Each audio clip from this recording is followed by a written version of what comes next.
Okay, after nearly 2 years of waiting, do we finally have a proposal that just might work to bring the PGA Tour and LIV Golf together? Well, if it does, it's going to come with a hefty price tag, $1.5 billion. And there are a few reasons why not everyone is happy about it, including some saying that it's going to cause an uproar on the PGA Tour and they're just not going to buy into it. Well, I'll tell you the truth, I don't really mind it. In fact, it echoes something that we've been saying here on the podcast for a long time, in a way that each tour can still retain its autonomy while at the same time bringing the world's best golfers back together more often. And in this particular case, Mike, it's looking like we might see 11 total events where we're going to see some crossover between the LIV and the PGA Tour guys. So it's something for us fans to get excited about if you want to see them playing together again. We're going to break through this entire multi-step proposal. And then, of course, we're going to talk about a lot of that reaction that has come down from it, because not all of it is good. Before we do, of course, we want to thank this week's sponsor, Titleist. And guys, how does the best get better? Well, you're going to find out, because now there's a brand new Titleist Pro V1 and Pro V1X. And if you're wondering, well, what's new? You know, it's really dives into the fact that Titleist R&D asked players what they wanted in the new Pro V1 and Pro V1X. And they said, more spin on scoring shots into the green. And both models give increased spin and provide more speed off the tee with more control from irons. Guys, it might sound like everything you've been asking for. It really is. And I've been playing the Pro V1 for quite some time. Put the new 25 in the bag, and it has been absolutely exceptional. You need to try it for yourself. So go to Titleist.com, find out more about the new Pro V1, Pro V1X, and the Pro V1X Left Dash, which is a ball that you've been experimenting with. Love that ball, yeah. Yeah. Mm-hmm. So, all right, let's dive into this. So first of all, you know, having a really exciting players tournament that we had this past week. Mm-hmm. Great to watch. And of course, when you have that, it is really, at the end of the day, it's the PGA Tour's premier event. So you're going to have, you know, a lot of guys that are going to be, of course, we said this before, asked in press conferences, and really a lot of talk and chatter around where we're at with this merger. Mm-hmm. I don't need to beat that to death. You guys know we talk about it so much here on the podcast because we're just not getting the answers that we want.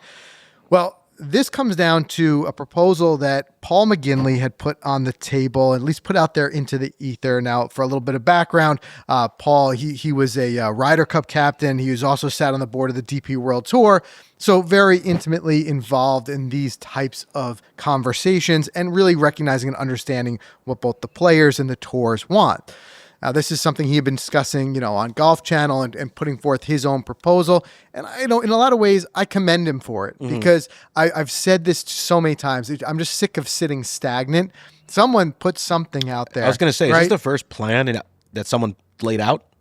That we've heard of. Yeah, I mean, right? like, so much happens behind closed doors. And I think that's been our biggest argument. Is like, guys, we got to at least start doing something because I'm personally a little bit tired of these trickling little updates that we see from Jay that just sound like something's going to happen and then nothing happens. You know, this is a bullet point plan. I love it. Exactly. Yep. And where we were at a week or so ago, it sure sounded like an announcement was happening any moment. Yeah. and it never happened. Right. And I thought the players would have been a great chance for that to happen. But let's first talk about one thing that most important, like the writing's on the wall, like we all have to be realistic about it. And I think Paul McGinley is realistic about it. He starts off by saying the PGA Tour and LIV continue down different paths they are on at the moment. That's fine. It's quite clear that there's lines in the sand, and that's what both want to do at this moment in time. So I think it's important getting that out of the way. At the end of the day, both of them seem like they've got these clear lines in the sand. We're going to speculate on what some of those lines are, but there's still something clearly that's hanging it up.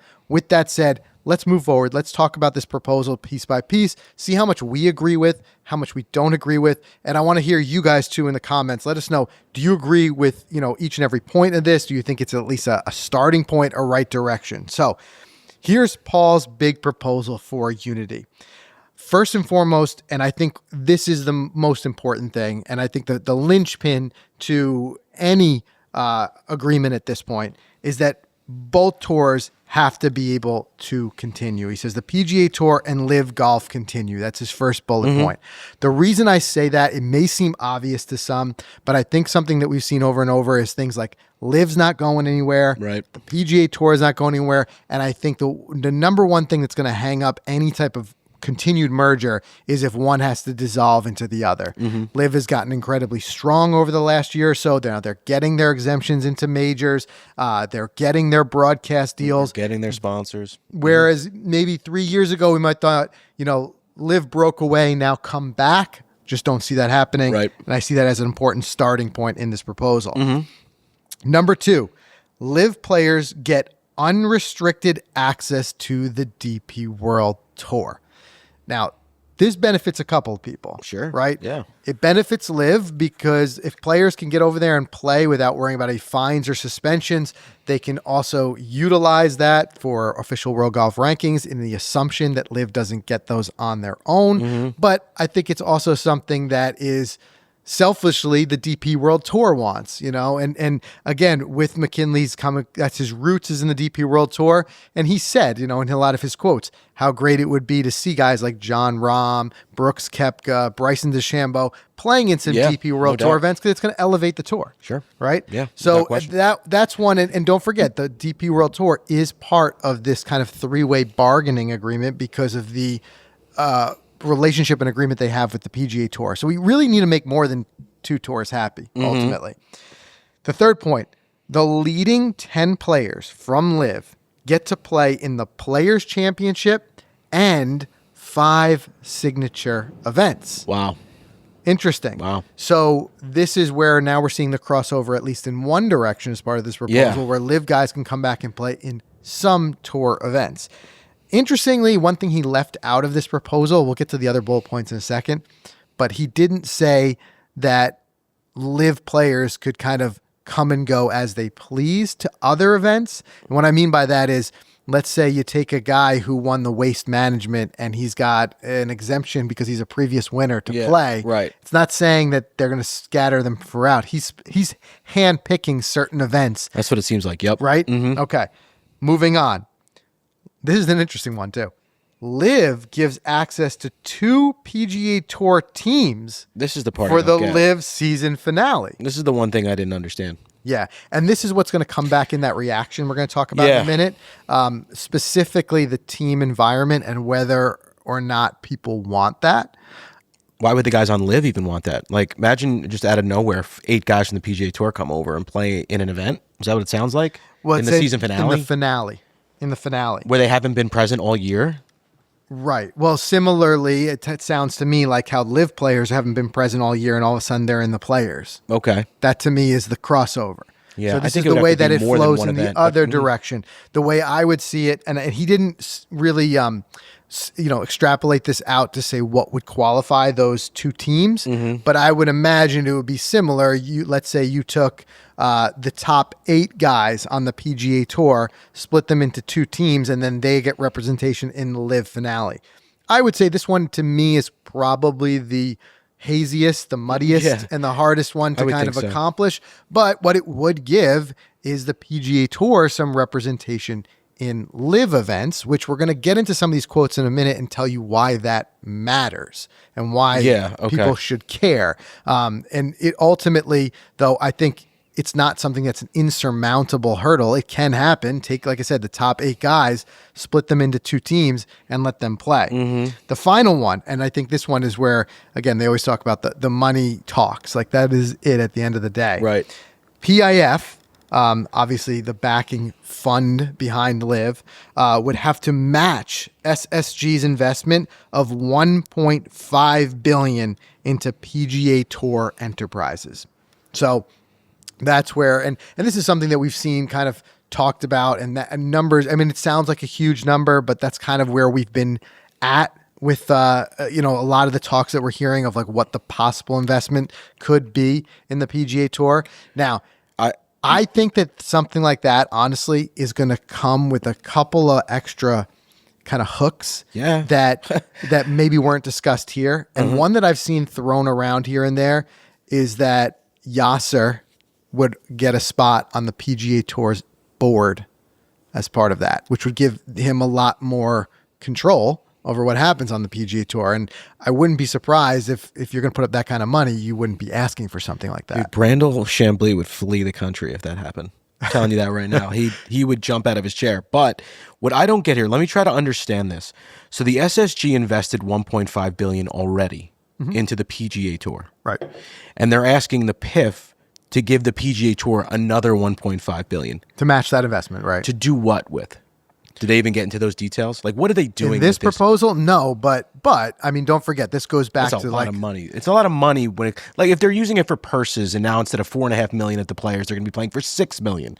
Like, where's it going? That's right. I mean, that's what it ultimately came down to when we had all this news breaking about SSG and all the big players who got involved in the past 6 months. A large part of that was so that the tour could remain competitive with LIV and their big purses. And at the time, a lot of stop the bleeding of losing so many players over to LIV. So there's a lot that obviously can be done with that money, but we are seeing purses dramatically increase, and I'm sure a certain portion of that's going to go to that. Now, kind of getting into the brain of Paul McGinley and why why he's kind of proposing it the way he's doing, and some of the stuff that I think is very common sense of what he's saying here. But he said, no one on tour is going to absolutely win, and no one on tour is going to absolutely lose. You've got to break eggs to make an omelet. I believe that there's some common ground to get the top players in the world coming together 11 times a year. He continued saying, you have the 4 major championships, the players, 5 signature events, and LIV's grand finale. That's 11 times, and I think that's sufficient.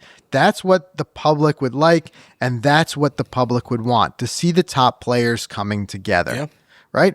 And it's something that I absolutely cannot disagree with, in that this is something that we said and we laid out a couple episodes ago, the 3 ways that this could go, and the one that we gave kind of the highest probability would be that each tour stays independent but has a mutual agreement to have some crossover events. I think that that's the end of the day.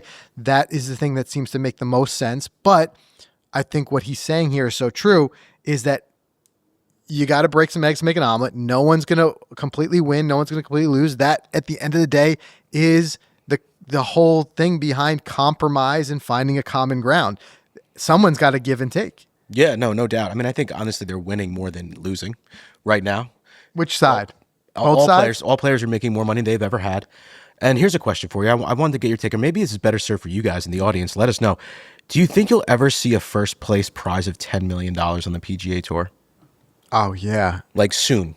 Soon it would be tough, but I mean, with the way that we've seen the dramatic inflation of prize money over the last whatever, I could definitely see that. And I could definitely see if you did get to a situation where there was 5 signature events that brought both tours together, now you're pooling the money effectively, right? So something has to separate those 5 from the other, whatever the number that is that season, 8, 10 signature events. Yep. What makes those ultra signature events, right? Yeah, exactly. I mean, you're going to have both tours. I think you could see bigger. Who could say that it wouldn't go from 4 to 6 to 8 to 10 for the winner? So you'll have your events with the big money grab, and then you'll have your events with the prestige being in the majors. Yeah. Also comes with a money grab. I'm sure those would go up too. Right. And then you'd have your regular other tour events and your LIV events. Okay.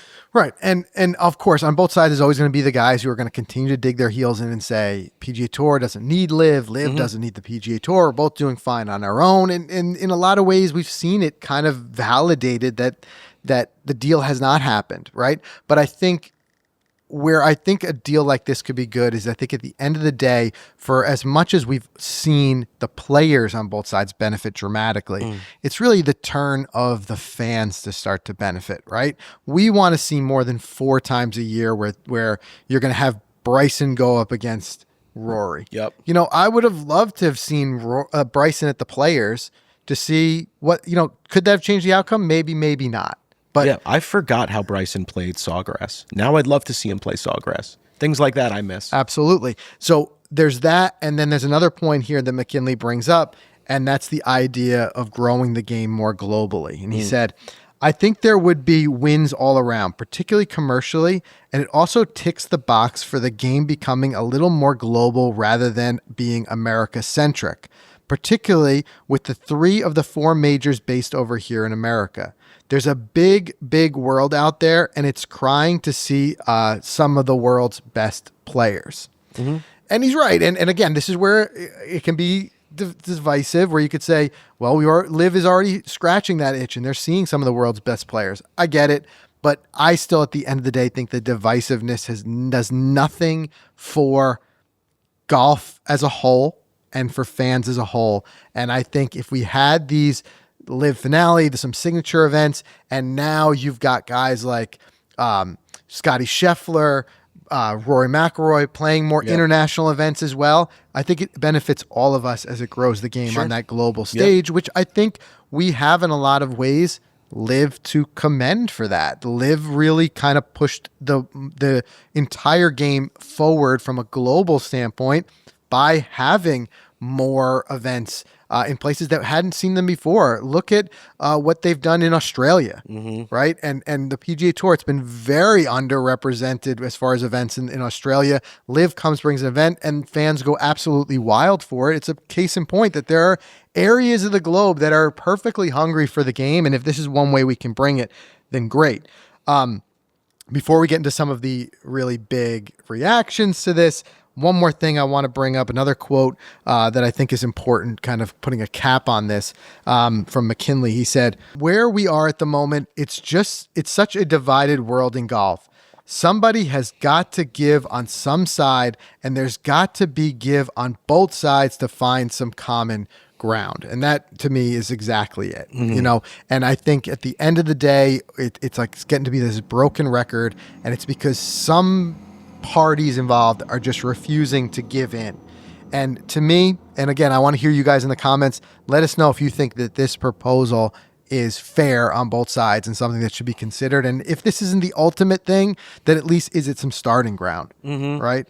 So I think where people are going to just to poke a hole is all these guys took an exorbitant amount of money, and they were titling it blood money and all this stuff to go to a new tour and break away. But now the PGA Tour, I don't know if they're even requesting, this is just something that Paul McGinley was outlining, but for them to take money from PIF, doesn't that sound like the same? Yeah. I mean, in a way, $1.5 billion from them to utilize, to use, to grow their sport. These guys did, and that's why I think that argument has kind of had its day, and I think we've moved past that, because many of the players you've heard on the PGA Tour who didn't jump to LIV have acknowledged and said, I'm thinking guys like Rory, JT, they've said, look, at the end of the day, even though we didn't take money and leave, we all got richer because of it. The purses increased and all those types of things. And on the other side, I think there is something to be said that with risk comes reward. And you've heard guys like Dustin Johnson say, we're entitled to the money, don't need to give any of that back or feel bad about it, because we assumed all the risk. Now LIV is in a position where it's much more viable. We know it's going to stick around, but that was so far from the case 3 years ago when these guys make the jump and could have ended their career in a second if LIV folded the tents. I just don't know if that's a valid argument anymore. And I think if we're ever going to move forward, like Paul is saying here, at some point we got to find some common ground. We got to, kind of set the swords aside and just say, how can we move forward from this? That being said, there is some pushback on it. I want to talk about whether it's valid or not. We'll get into that in a second. Let's just pause there and just do a quick word from our sponsor. It's already changing the game on tour, and now it's ready to transform yours. Players like Justin Thomas, they're wearing the new Hyperflex from FootJoy, which offers a terrific blend of athletic style, flexibility, and targeted stability. I took them out of the box right away when I got them. I walked 18, actually 36 in them the first time. And let me tell you something, comfort, stability is exactly what it provided. I didn't even feel anything going out with my feet after that full day of 36 holes. I felt good. I can honestly sleep in the Hyperflex. And the colors, guys, they're awesome. You got to check it out. And all of the little bells and whistles that come with, like the True Fit system, which allows you to really lock in grip in the ground when you're swinging the golf club. They've thought of everything. So go check out the whole lineup. When one of the best ball strikers in the game changes footwear, Believe me, we pay attention. That's what Justin Thomas did. That guy's been in the Premier forever. Now he's in Hyperflex, so that's got to tell you something. Go check out the Hyperflex, all the colors. They're available now on footjoy.com. All right, so no big surprise here. The person responding to this saying that if this was to happen, the proposal outlined would create an uproar on the PGA Tour is, of course, none other than Brandel Chambly, who we've talked about here before. And I'll talk about why I think in a lot of ways he ends up invalidating some of his arguments. Even though on the surface it may seem valid, some of the stuff he brings up, he has this way, I think, of sometimes, and he does in these quotes, which I'll read in a second, just kind of taking it too far. And I think the issue with it is now there's really no veil left on his clear, as you had mentioned earlier, hatred for LIV. So you have to take that with a certain degree of just understanding that that's where this is coming from. Right. That being said, we can see, does he bring up any points here? I know I've seen you guys in the comments. You guys are great about, weighing in on your own thoughts. And some people here and there, although I will say it's in the minority, do agree with what some of the stuff that Brandel said, or at least would say it in a different way, but the sentiment's there. So here's where Chambly directly was trying to poke holes in the argument. And he started off by saying, it's very difficult to judge how they're playing on a tour with so few players, with so little competition. Their results in majors last year certainly bears that out. We remember what Bryson DeChambeau did, but if we look at the top 10 players on LIV, their average finish in a major championship was about 43rd. It's not like they were setting the world on fire, and looking at the top 10 of the PGA Tour, they were substantially better than that. There's really no way to assess how competitive they are, so to grant them rights back into signature events and the Players' Championship would not only be wrong, but it would cause an uproar on the PGA Tour. Hold on a sec. He's going strictly off of performance in majors. He's discounting their personalities, their YouTube channels, their life, Well, he doesn't care about that. He's talking about performance. Right. Right. But for me, I want to see those guys at the Players because I like them as people. I like Bryson. I enjoy his personality.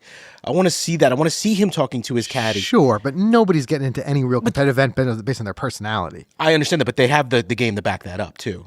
Well, that's what he's arguing. He's arguing that they don't. Now, we can agree with that or not. Any of those guys can win. I think where you were saying that a second ago, I think there's a point of that that's valid, is saying that Chambly is only looking at their major performance and basing their entire performance off of that. He is very clearly leaving out their performance on LIV. Absolutely. Right? Like we've seen like Neiman being very dominant right now, and he is wrapping all of his form and performance up into how he performed in the last couple of majors, which again, very clearly broadcasts his own personal opinion about LIV, that he's not even considering that as performance. Yep. Right. Makes sense. But what he's trying to say here, and kind of piecing that apart, is he's saying that ultimately these guys on LIV don't deserve a spot in the Players, don't deserve a spot in the signature events. And his concern is that almost, if I'm reading him correctly, it's seemingly an easier ticket into a signature event to perform at LIV than it is to try to earn your way in on the PGA Tour. And I think the concern is that some guys on the tour will lose out on a spot to a guy on LIV, which he is clearly considering less competitive overall. Yeah. Right? So this, though, to me, it gets worse. So these quotes get worse in a second. But this is, I think, where a lot of people are going to disagree with him fundamentally.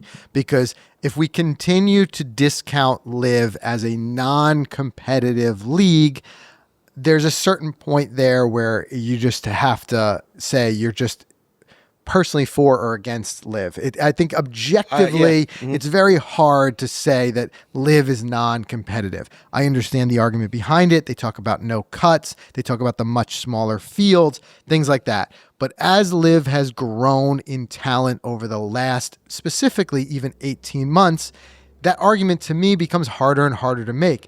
At the end of the day, if you have Jon Rahm, if you've got Bryson DeChambeau, Neiman, Koepka, Smith. The names just keep going and going in that field.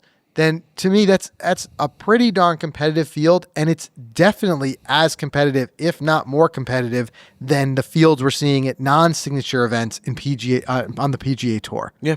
Right? Yeah, I agree. So, and we can world rankings we can throw out the window at this point, because at least from the LIV guys, qualifying on the LIV guys side, because at this point it's just kind of a headline grabber when you see John Rahm is in like 100th place in the world ranking. That's a whole separate argument. By the way, just really quickly, just to deflate Brandel a little bit, the 2023 Masters, I just pulled up the leaderboard. Koepka, Mickelson, and Reed all finished in the top 4 that year. They were LIV players at the time. Yeah. Rahm won it. He wasn't a LIV player yet.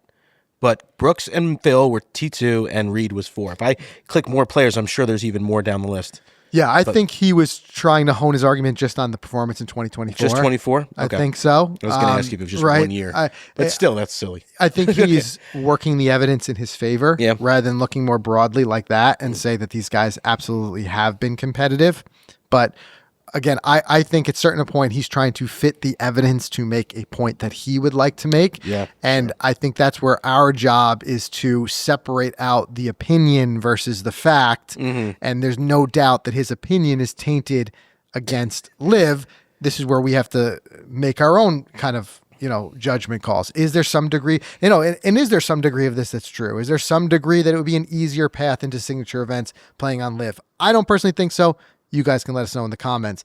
But this to me is where he starts to take it too far, right? So speaking specifically on that part of the proposal where the PGA Tour would field 2 teams in LIV events, this is what Chambly's take on that was. He said, there's absolutely no objective evidence anywhere that there is an appetite for team events. He's basically saying that, and I think this again is just a direct dig at LIV, that they do team events and he just doesn't like it. I think that this is where he starts to directly invalidate himself. We talked about this on a previous episode where he says stuff that just he's coming out of left field. And the reason I say that is you don't need to look any further than the Ryder Cup, right? It's a team event that everyone's talking about constantly. Of course, there's a craving for team events. Additionally, if you caught this recent season of Netflix Full Swing, you did an entire episode on the Zurich. Yep, and what that meant for Rory and for Shane Lowry and playing together, and even hearing Rory and these guys take about how for Rory that really set up a lot of confidence for him going forward, and how much that team event helped break the kind of the, I don't want to call it monotony, but kind of the repetition of the week in and week out individual events. So that to me was very clear, objective evidence that there are players who enjoy team events, and that event is a popular event year in, year out. It, always brings a big crowd. So I don't know, from a fan standpoint, I just don't know what he's kind of driving at here, that there's no appetite for team events. You guys tell us in the comments. Do you want to see team events? Isn't TGL designed it by team events? Right. Yeah. And is the proof not in the pudding that the TGL has far exceeded its own expectations as far as viewership, averaging over 500,000 viewers for across the board of all events. Yeah. They were hoping to get 250,000. They got 500,000. So yeah, I mean, to me, that shows you team events do move the needle. He continued saying, the guy just absolutely doubles down. He says, to suggest that PGA Tour players would go play team events, first off, this is the best part. You're asking them to do something they would not like to do, and we can go down that road of players wanting to be paid to play in the Ryder Cup. There's no other evidence that team events are wanted. And to me, is that even a kind of a backhand way of saying some of the guys don't want to play in the Ryder Cup, and that's why they're asking for pay? Because could be good luck. Go find somebody. Find anybody on that tour who doesn't want to play in the Ryder Cup and is only going to do so if they get paid. Yeah, no, I think that's just not to be found. Yeah, I agree with that. But that's where, again, like I said, I think that this is a very clear sign of why we're at this impasse where we're at. And I get it. Brandel's job he's not the one sitting at the negotiation table. His job is to create these debates that cause people to watch television, to cause people to tweet about it, to cause people to be talking about golf. And in that way, he does a fantastic job because he gets everyone talking about it. But this is the type of thing that I think is clear counterproductive to these two tours actually setting aside the differences and coming together with an agreement that works for both. To blankly say statements like no players actually want team events or the guys on LIV are just not competitive.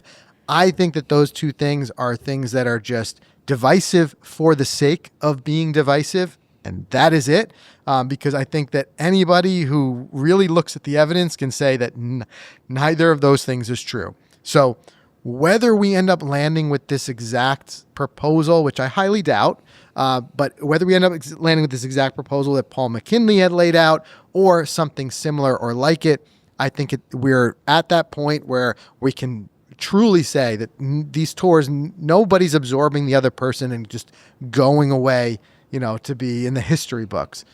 They're going to be around. Find a way that they can get together and that us fans can start to benefit from seeing some crossover events where these guys play together more often than just the 4 majors. So interesting stuff. Hopefully we hear something more official really soon. In the meantime, make sure you subscribe and we'll see you in the next one.